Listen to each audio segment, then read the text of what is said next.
The DIY voice assistant series honestly might peak right now. Huge polish and quality of life improvements, lots of new features, and performance improvements that also decrease the wear on your hardware. If you've been interested in the past two videos, you'll probably be interested in this one. And if you don't know about those two videos, they'll be up there in the corner, and if you want to know more, like in between videos, there's a Discord server in the description. Let's just start straight away. We'll start with the biggest thing. I've finally decided to approach something I've wanted to do since the beginning of the project, but I've always assumed would just be too difficult. Bloob, can't say the rest of the word or it'll activate, Bloob now does music streaming. And sticking with the idea of this being all self-hosted and open source and DIY, it uses Jellyfin as a music server, which, if you're unfamiliar, basically you put your music or films or TV or whatever library on that, and then you can access it like Netflix. I can ask for a song, an album, an artist, or a playlist, or my favourites. I can play, pause, stop, and resume songs, and I can skip them.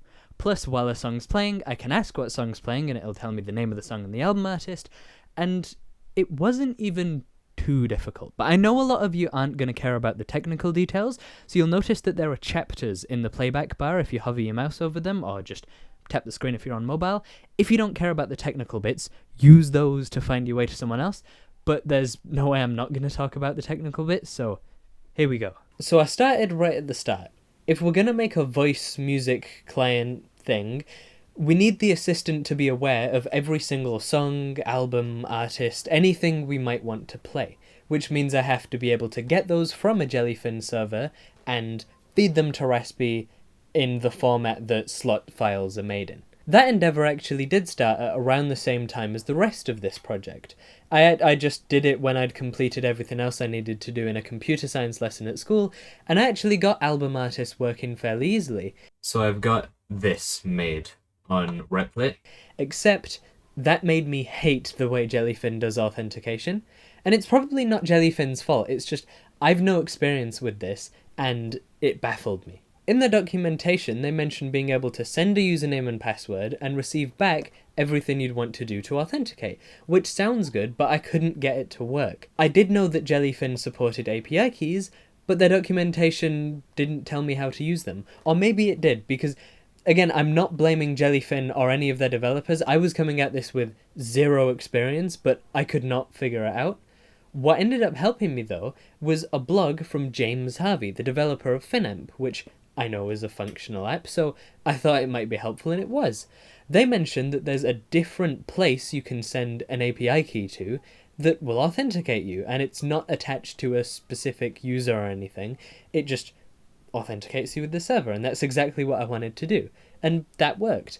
I couldn't use the rest of the guide, since after that the way we do things diverges, and I'll explain that later, but it was extremely helpful for that one thing because I could not find a mention of it anywhere on the Jellyfin site. Actually, no, one other tip he helped me with, and that I didn't think of for some reason, is use Jellyfin web to your advantage. We're sending things over the same HTTP protocol, so if you can't figure out how to do something, just go to the Firefox DevTools, press F12, see how Jellyfin web does it, and that was really helpful. But now we know how to get data. We've got the album artists. All we needed to do that was a server URL and an API key.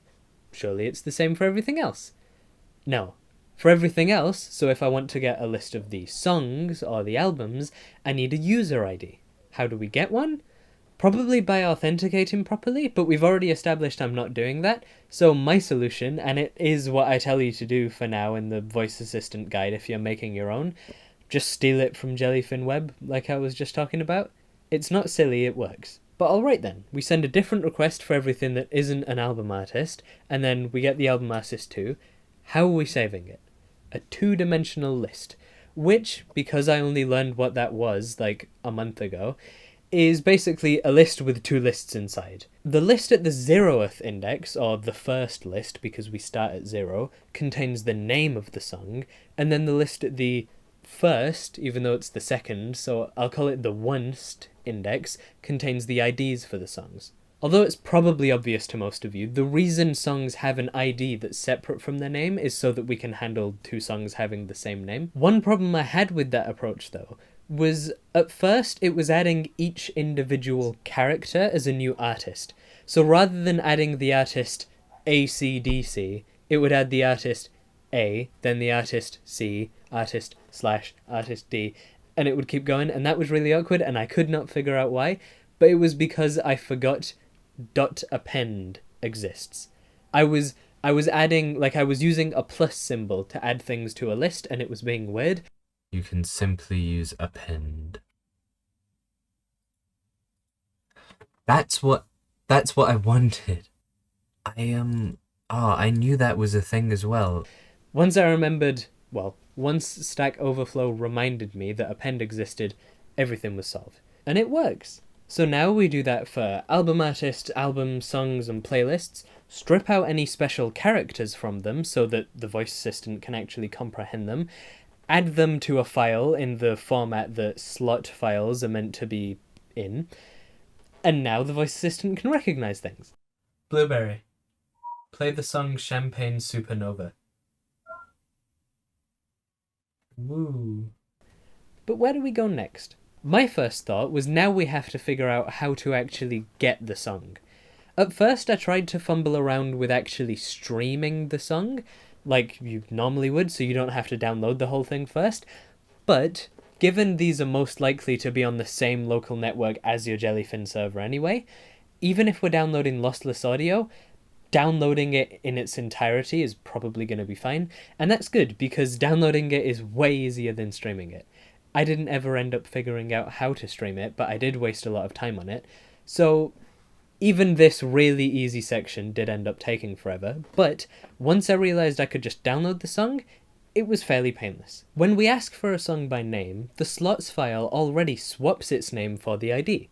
So all we have to do is use the code that already exists for authenticating with Jellyfin, and just add that ID to a specific URL. No matter what ID we choose, it'll just download that song and we've got it. But then there's playing it back. Just playing audio is really easy, you might think, but adding the actual playing, pausing, and skipping songs makes it way more complex.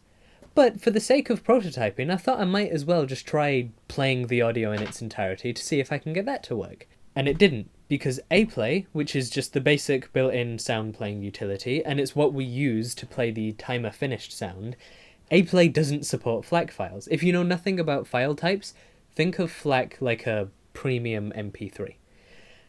It literally just cries if you give it a FLAC. I'm going to turn off noise suppression, so there's going to be a really annoying hiss in the background, but it means you should be able to hear what I'm talking about.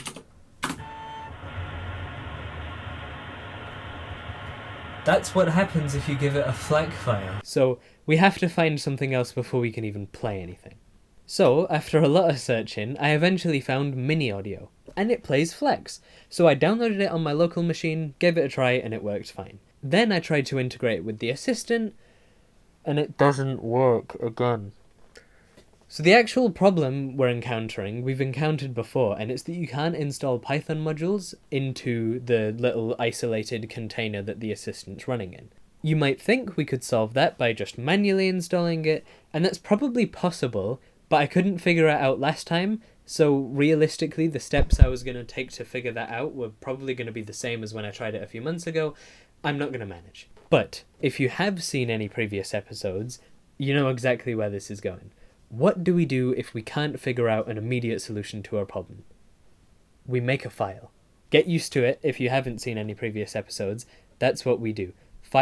Temporary files are the solution to everything. Basically, rather than the intent handler actually playing any of the audio, it just downloads the song and then makes a file which the host system is looking for. There's a system service that's scanning for it, and when it sees it, it launches another script outside of the restricted container that can play audio. If you can read the scripts at all, you can probably tell that there are bits that aren't relevant yet, but I'll explain what's needed now, and we'll get to those bits later. So first, we open the file called current media, which is the song that was downloaded by the intent handler, and then we play that with Mini Audio. Except if we just did that, this script would never stop. Mini Audio doesn't end itself once the audio is done playing, it just keeps on going. So to fix that, I'll get to how we use this later, but for now, we use a built-in feature of Mini Audio to save the length in seconds of that audio file to a variable. But sometimes one of those steps goes wrong at the start, And if that happens, normally the script would just end and the system service would be classed as failed and it wouldn't want to start again, which would be really annoying. So I've made it so it will try all of those things, and if any of them fail, we just quit the script gracefully and we'll try the next song if we're playing things in a queue. Then we enter an infinite loop, just while true, do this. And that is where we handle playback controls. So if we go back to the intent handler, remember what the solution is, we make files. So if I tell it to stop the music, we make a file that represents that, and then this loop is constantly checking for that. If it sees the Jellyfin stop music file, then it will stop the music. If they said pause the music and make a file that represents the fact that we're paused, because that's going to be important later. And then if they say resume the music and remove that file. And then, after all the playback controls, but still in the loop, we wait a second, and then if progress, so the number of seconds that has elapsed since we started playing, is longer than the length of the song, we stop everything, we quit the script. That's so that the script doesn't keep on playing after the song, and that's why the isPaused file is important, because if we didn't have that, the timer would keep on going while the song was paused, so if we unpaused it, it might have already ended by the time we've unpaused it. So it also checks, if we are paused, we do not increment the timer. If we're not paused, we increment the timer by 1, we wait a second before we do that, and then we go back to the top of the loop and we do it again. Then we just have a code block at the bottom and actually the top of the file that removes any files that have been made just so it cleans up after itself. And that works. That's enough for something functional, but it's a bit awkward only being able to play one song at a time. I'd prefer if we could have a queue, and then we could play whole artists, albums, playlists, or all of your favourites. But then if we've got that, we need to be able to skip the song, and if we've got a queue, we really should be able to shuffle it. And also, the script has a tendency to just fail sometimes, so I'd like to figure that out too, which makes things a lot more difficult. One quick safeguard we could add is checking whether the file even exists before we try to open it and play it, and that was fairly easy. Sometimes that would go wrong, and I'm still not sure why, because the intent handler is only supposed to actually download the file if the request is successful, but sometimes it doesn't work, so it's best to have that. Another thing I did to help reliability is in the intent handler, we check whether a song is currently playing when we ask a new song to be played. So if a song is already playing and I say, play this other song, rather than just trying to do that, because that causes problems that I'll explain in a sec, we now just tell it to stop, wait a few seconds, and then we start the new song. Previously, if we told a new song to start playing, it would overwrite the previous song file, but would seamlessly keep on playing at the same point in the song the other one was. So if the other song was 1 minute in, and I said, play this new song, it would just seamlessly switch to the new song, also a minute in. So now that's fixed. The final thing I added before adding the queue system was being able to ask the currently playing song. That's just because I feel that's important if we're going to have a queue of songs, because maybe you ask an artist to shuffle and you don't recognize this one and you want to ask what song's currently playing, but you don't want to get your phone out and, point the microphone at it so it can recognize it. So having this would be a nice feature to have. And it wasn't too difficult. On the intent handler side, it's already being fed the song ID. So now we can just add that ID to the file that also tells the playback script to start. So we're making a file called Jellyfin play, and then within that is the ID for the song we want to play.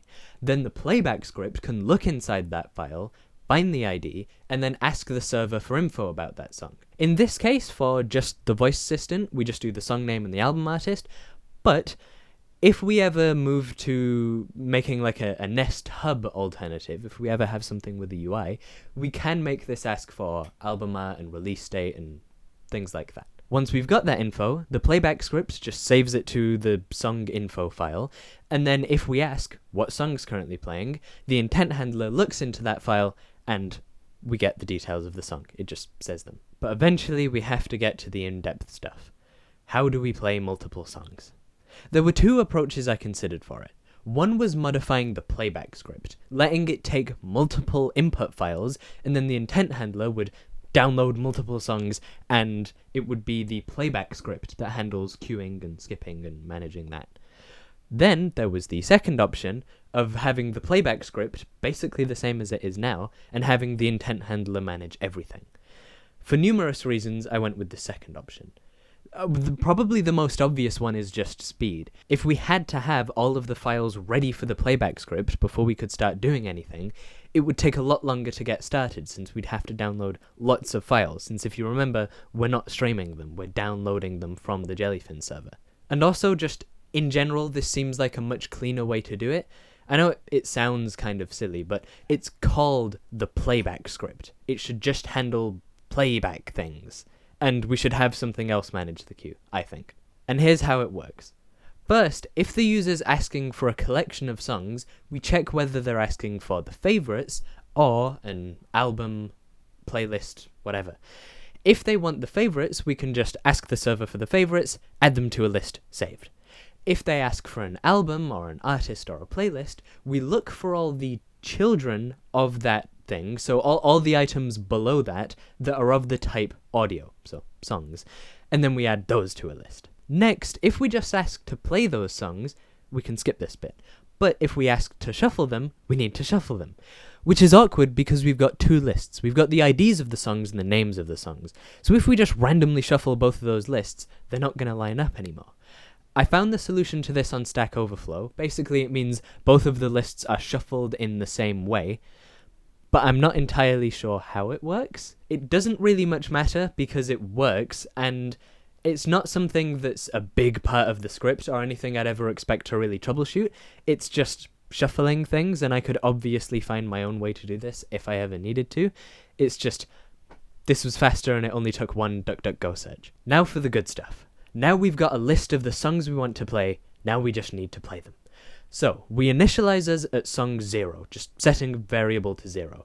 And then, from the Jellyfin server, we request to download the ID that's at that index in the list. So the 0th index, the first song in that list. After we've done that, it's the same as playing any other song, except we're in a loop, and it restarts once the previous song is finished, and we add one to the song counter, so when it downloads the next song, it actually is the next song. It gets the next ID from the list. The way I've made the intent handler know when the previous song is finished is actually really easy.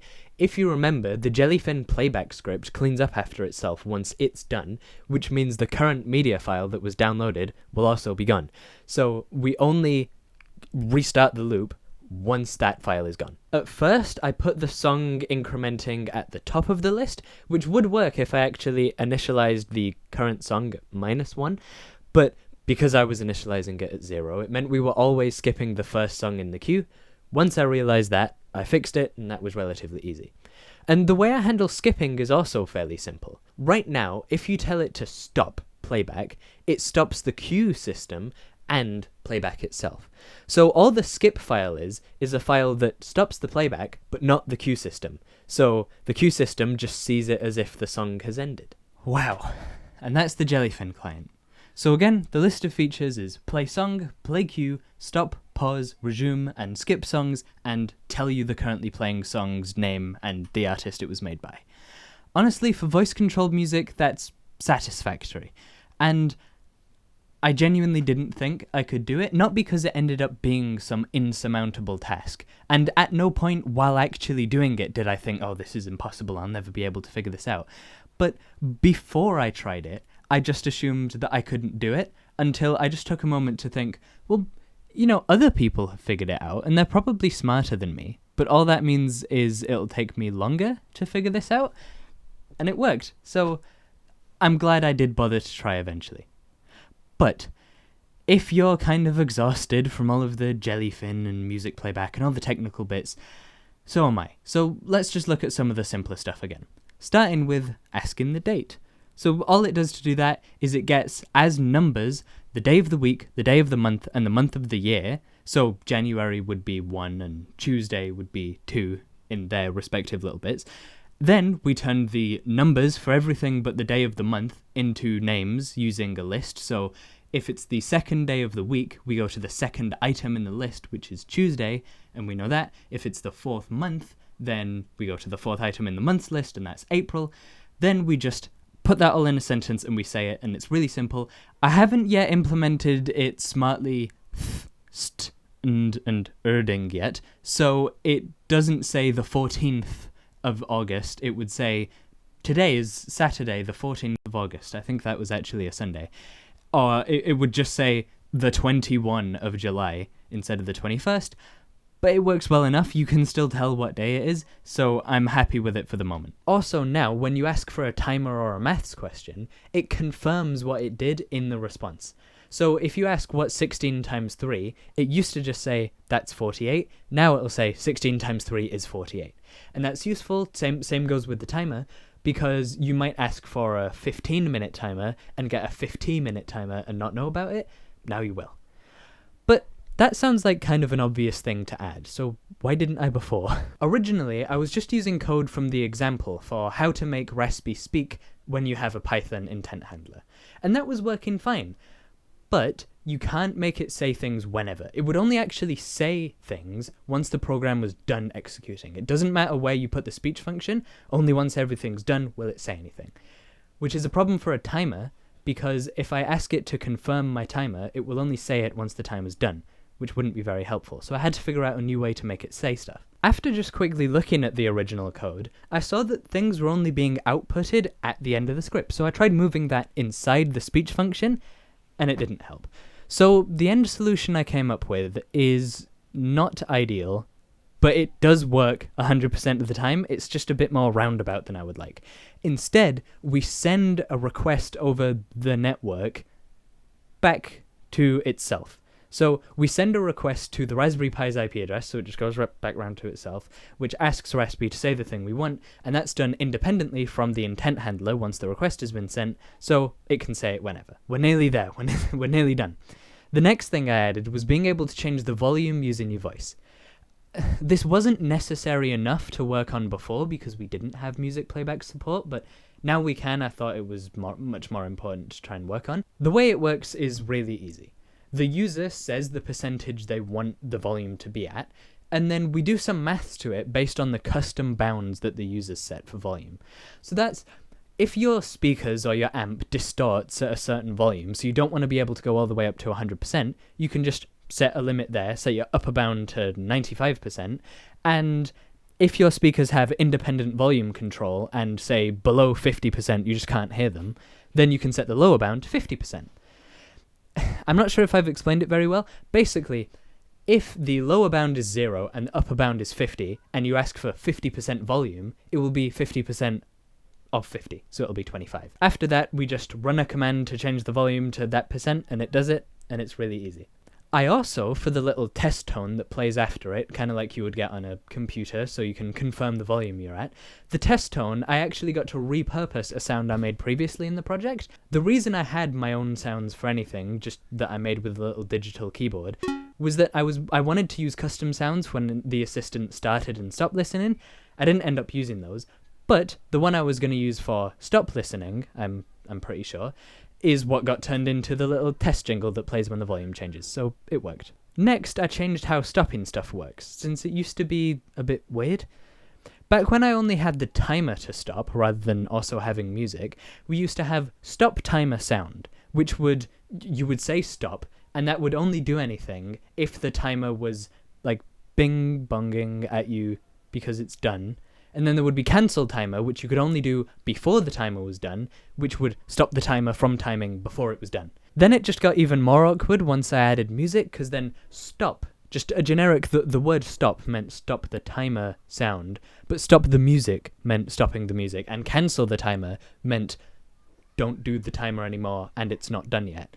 So I've cleaned everything up. First, as things always should have been, I merged stop and cancel timer, so they both do the same thing. But then, I didn't want to have to say stop the music or stop the timer, because if I've only got one going, then obviously I want to stop that one. So you can still say stop, but that's just a generic stop. So if you just say stop, it will stop everything. It will stop music, it will stop the timer. So if you've just got a timer, you don't have to bother to specify that you want the timer to be stopped.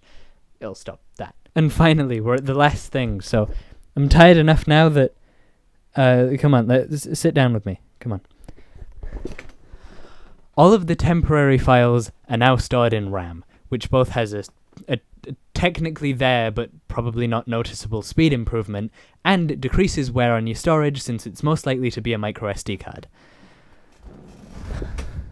Originally, the files for stopping the timer, Jellyfin, music, info, or just enabling Bluetooth were all done on the file system, like actually stored on the micro SD card temporarily, which I knew wasn't a good solution, but I also knew realistically wasn't too bad, and I didn't know how to make it any better, so that's how things were. It worked. But after mentioning those issues in the 2 previous videos, I got a solution from a commenter. The built-in directory /dev/shm is just a temporary file system that's just done in RAM.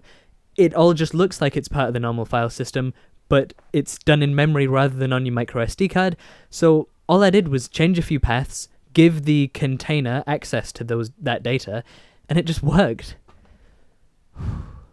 We're done. Thanks to everyone who commented anything, because it's really cool to see that there are actually some engaged and interested people when it comes to the voice assistant.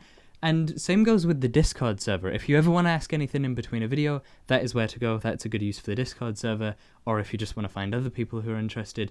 But I was really surprised, in a good way, that I switched from GitHub to GitLab. That has no impact on you. It's just where the code is stored is all. I changed it to somewhere else. And within one day, someone evidently was looking at it because someone said, where'd the GitHub go? And I explained that it's been changed, and I changed the video description, so all the links now go to the GitLab. But it's really cool seeing that people actually care. So, good. It's good to know. It's nice to know. So hopefully you're enjoying it. I am. And subscribe if you would like to, and the bell things. But don't feel forced. That's why I put it at the end of videos. And bye.